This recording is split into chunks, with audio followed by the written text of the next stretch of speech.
10 باتیں جو شاید آپ خیام کے بارے میں نہ جانتے ہوں۔ ان کا نام عمر تھا، ابراہیم کے بیٹے تھے۔ انہوں نے شادی نہیں کی، سو ظاہر ہے ان کا کوئی بیٹا بھی نہیں تھا۔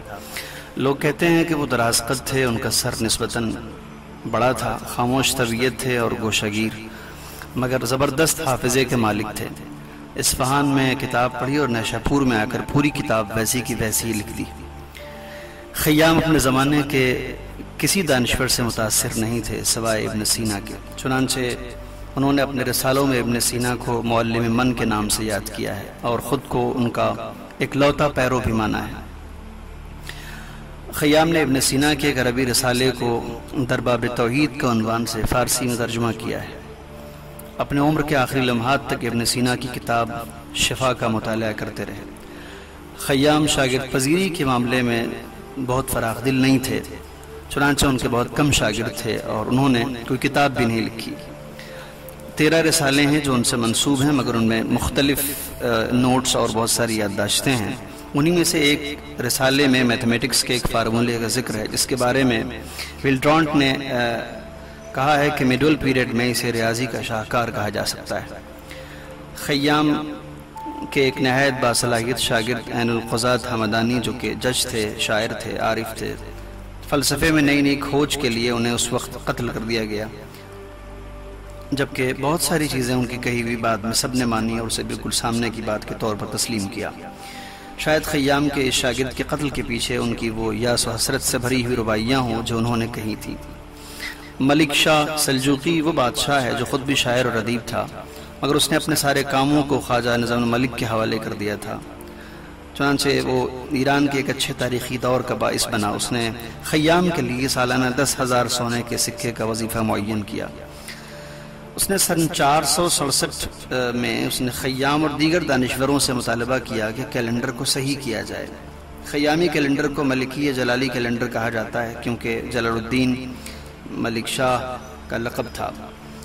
یہ کیلنڈر انسانی ذہن کا عظیم کارنامہ شمار کیا جاتا ہے اور اسے عیسوی کیلنڈر کے مقابلے میں 27 گنا زیادہ زحمتوں سے تیار کیا گیا ہے۔ یہ معمولی کام نہیں تھا۔ سنائی اور ناصر خسرو خیام کے دوستوں میں سے تھے۔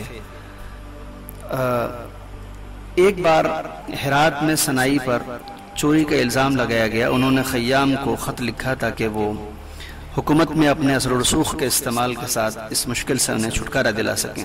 یہ خط خیام کی زندگی سے متعلق سب سے پرانے دستاویزات میں شمار کیا جاتا ہے۔ جہاں خیام دفن ہیں وہ ان کا اپنا باغ ہے جو انہیں خواجہ نظام الملک نے تحفتاً دیا تھا۔ خواجہ نظام الملک کے بچوں کو خیام پڑھایا کرتے تھے۔ خیام نے اس قبر کو خیام نے اپنی قبر کو اس طرح ڈیزائن کیا ہے کہ وہ ہر بہار میں پھولوں سے چھپ جاتا ہے۔ ایڈورڈ نے خیام کی رباعیوں کا ترجمہ کیا، چنانچہ ان کے مرنے کے بعد ان کی قبر پر بھی ویسے ہی پھولوں کے درخت لگائے گئے۔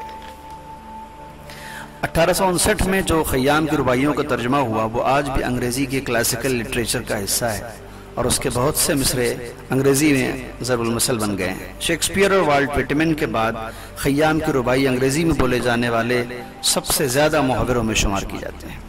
ناسا نے چاند کے ایک آتش فشاں اور سیارے کو عمر خیام کے نام سے منسوب کیا ہے اور اس کا نام رکھا ہے عمر خیام 3095۔ دنیا کے بہت سے معروف لوگ خیام کے فین ہیں۔ مارٹن لوتھر نے کہا تھا کہ وہ رات کو سونے سے پہلے خیام کو پڑھتے ہیں۔ مارک ٹویٹن نے خیام کی رباعی کو ہمیشہ اپنے ساتھ رکھنا اپنا وطیرہ قرار دے رکھا تھا، جو کہ اصل رباعی وہی ہے، من بندے آسیم رضائے توکو جاست۔ یہ بھی دلچسپ ہے کہ خیام بہت سے ناول، بہت سے افسانوں میں بہت سارے ناول نگاروں کا کیریکٹر بن گئے اور لوگوں نے انہیں اپنے سینٹرل آئیڈیا کے طور پر استعمال کیا ہے۔